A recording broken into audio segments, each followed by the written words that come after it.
celebration. You know, talking about cell phone, so I was eating with some friends of mine yesterday morning at Einstein's, and the guy next to me, or the table next to me, had a phone that when it rang, it sounded like Chewbacca. I don't know if you saw this.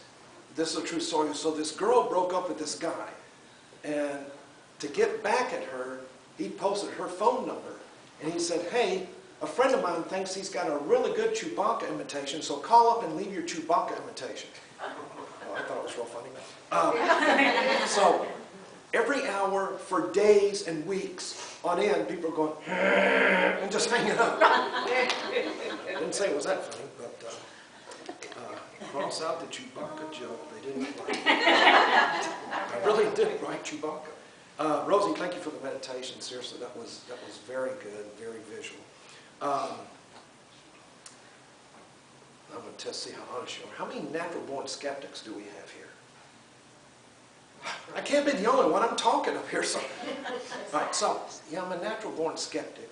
I did take all the classes here, and by the way, they're fantastic classes. I don't know who's teaching them, but I took them back when Reverend Jeannie was here. They were great classes. And it's funny, I'm Catholic, and you still let me in the building, although I was starting to get the hint when the doors were locked. But you know, I'm kind of a natural-born skeptic, and when I read the, where are they? The Declaration of Principles. The Declaration of Principles. We'll do it after you do it. Okay. Just like go on here. Number 5, we affirm that communication with the so-called dead is a fact, scientifically proven by the phenomenon of spiritualism. And see, I have a scientific structured mind, and I've always struggled with that. And so last night I was looking up some stuff, because I even put on my Facebook page, I'd be talking about the science of mediumship. The science of psychic is a little bit different, right, than mediumship. And I've always been fascinated with science, and how does this, I kind of looked at that and went, nah, I don't know if I believe in that. Well, I believe in it, and here's why. There's this place called the Wind Bridge. You're either going to be excited about this or bored by this, so hang with me. There's this Wind Bridge Research Institute, and they were going about proving the phenomena of mediumship.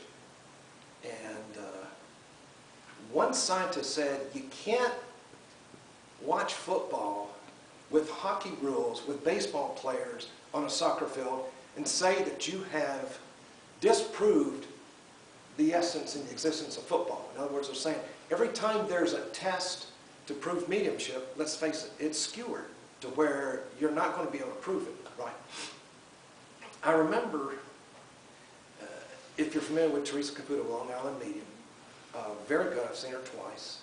I remember she did an episode where they hooked her up to all these electrodes, and they had scientists in the other room, and she started doing a reading.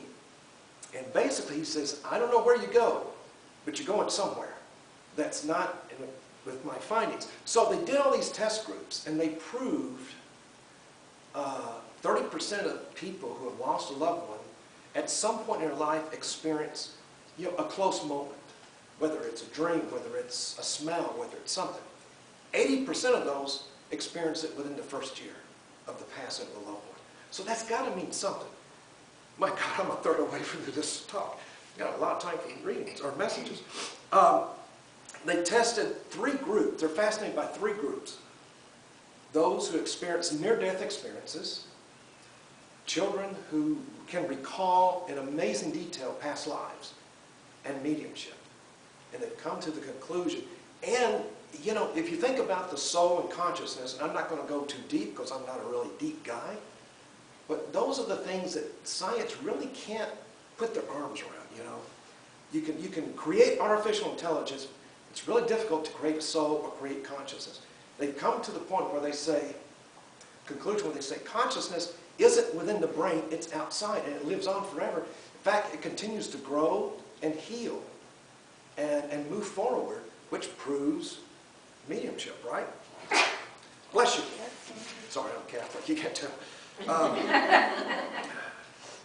And so when you look at science, they're either going to try to prove or disprove something.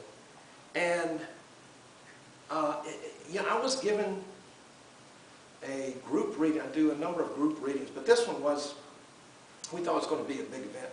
9 people came. It was down in Fort Lauderdale at a Spiritualist church. And I'm sharing the stage with Kathy Williams, another really talented medium. She worked, I don't know if you've ever seen the pendulum work. It's amazing when you see it work. And she works, she's just sitting there, and it's just, oh, you can tell the Catholic kind of went like that, didn't it? But it is just amazing. So we're doing, she does the first half, and I was doing the second half. And I'm up there, and I don't know these people, except for my son, and at that time, his fiance. And I paid for them to come. So, and I'm looking at this woman, and I know a lot of you are going to say, well, that's not unusual, but it is if you're skeptical, right? And of all the things, I think it's okay to ask questions. Some people say, don't ask questions. Everybody works differently, right? Everybody works differently. And I said,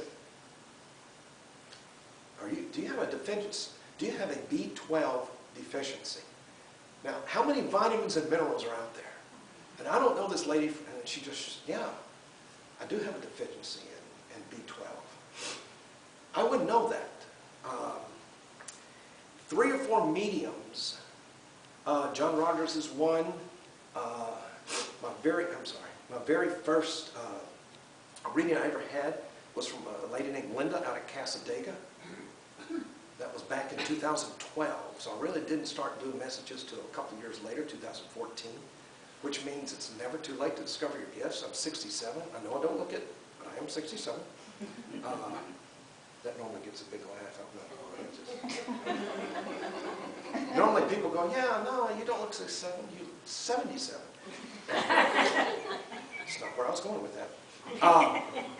And so, at least 4 mediums who don't know each other have said I was a priest. I know this is kind of, I told my wife that, she goes, no, you're just an idiot. The village. Says I was, yeah, village. Did you ever, I'm sorry, I have ADD. Did you ever see that Woody Allen movie, Love and Death, and they had a Village Idiots Conference, and they had a big banner that said, welcome, idiots? I just thought that was good. Anyway, I have ADD, and I'm OCD. And it's like I tell people, those aren't professional titles by my name. It kind of describes who I am. So, they've said I was a priest in a previous life. 3 mediums who don't know each other said that my wife, Mary, was a man in a previous life. That explains so much. Are you recording this? Yeah. You send it to your wife. Ruh-roh. So I guess my thing is I've come to the conclusion, I have that shift in consciousness where I really do believe the science part of mediumship. I know I believed it, but I just had to read it for myself. I had to look at research, right? I got some knocked up jokes I could tell. That's about it. Oh my gosh. And so when I look at mediumship and I look at, I always tell people, folks, that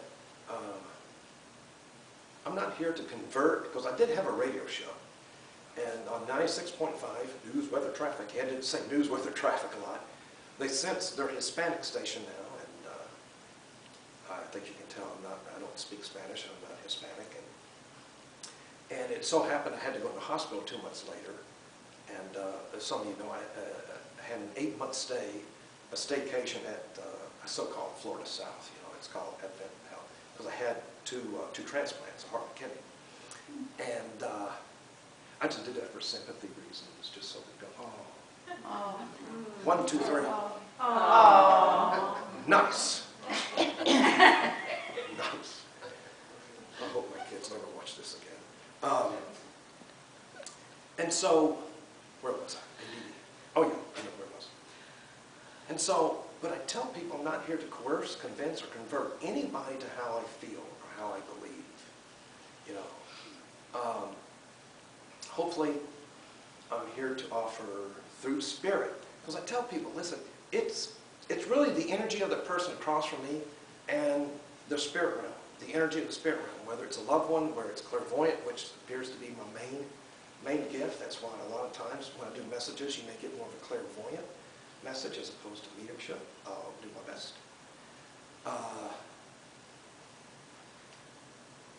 Sorry, I was reading my home biography. I was really impressed. So I was like, wow, that was really good stuff. Sorry. Anyway, so I'm here to offer hopefully clarity, comfort, and closure. Because a lot of people need closure. You know, and we talk about, and I'm going to go into a shift of conscience for a few minutes, and I'm going to leave a lot of time for messages, and then there's something I want to do at the end that I think is going to be pretty cool.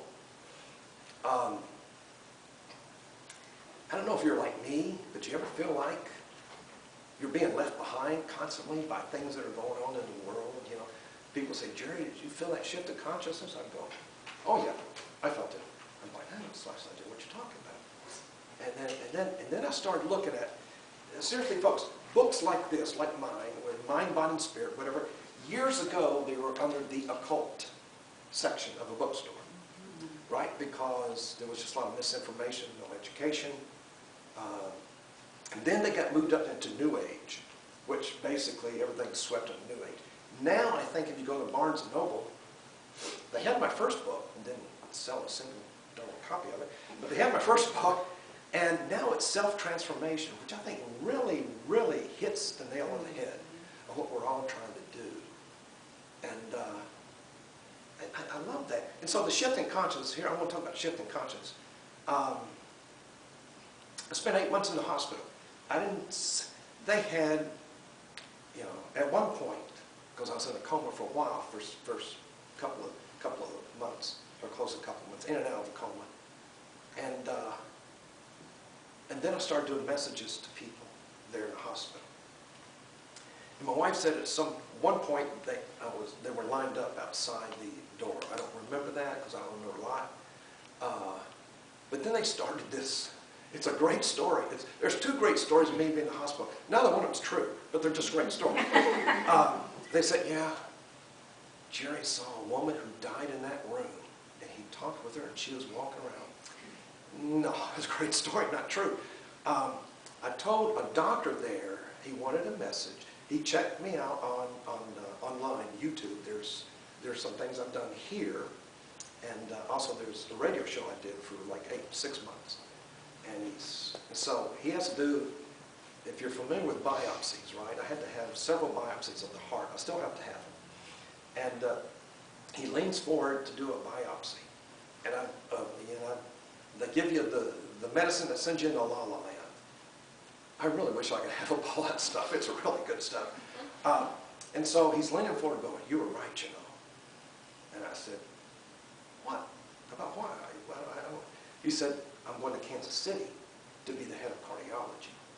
And I think I told him in a message one time that this was a stepping stone, that he was going to go someplace, but I didn't know it was Kansas City. Then he tells the other nurses, this guy is incredible. He woke up from a coma with all these gifts. Not true. Great story. It's just not true. Okay, I didn't get any laughs on that one, so let's cross that one out. So anyway, I want to leave plenty of time for messages. Again, and I got something neat that I'm going to, I might as well tell you now, it'll take up a few time. So when I do group readings, people actually pay me to do this. I don't believe it myself. And a lot of times the groups are big. I did a group in Jacksonville, 70 people. And I can't do 70 people in 2 hours. I can't do 70 people in 2 days for obvious reasons. So what I do, I sit down and I write whatever Spirit tells me to write in a small, I just write. And even some of the stuff I'm like, are you sure, Spirit? Yeah, just write it. So I don't know who's coming. So I didn't know who was going to be here today. Mary Flynn said she would be here, but she lies a lot. Anyway, she does, and she doesn't. So if you don't get a message today, I was going to do a group reading in Sarasota 2 months ago. I think it was the weekend we went to Dixie Crossroads for that. So it was that night. I started not feeling well. So the next morning I had to cancel my appearance. So I had all these. So obviously they weren't meant for them, they're meant for you. So if you don't get a message from me verbally, you'll get a message written. Normally I get applause on that. Wow, boy.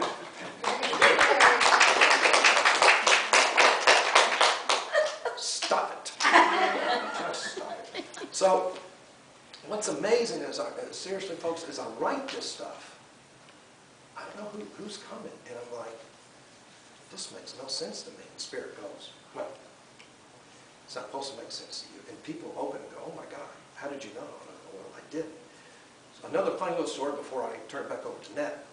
I was sitting at the back going, while Rosie was doing this beautiful meditation, the reason it's beautiful, I was able to visualize everything you were, which was a great job.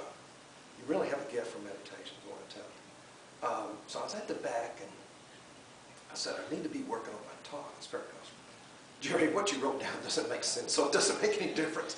So just enjoy the meditation. So anyway, I'm looking forward to the message portion. Again, remember, it may not be mediumship, it may be clairvoyant. You know, there's a lot of energy here. There's loved ones, and there's yeah. And if I don't look at you, it's easy for me to look down. If I close my eyes, I'll trip and fall over this, so I don't want to do that. So thank you for indulging me this morning, and hopefully I was prepared. Hopefully it made sense. All right then. All right.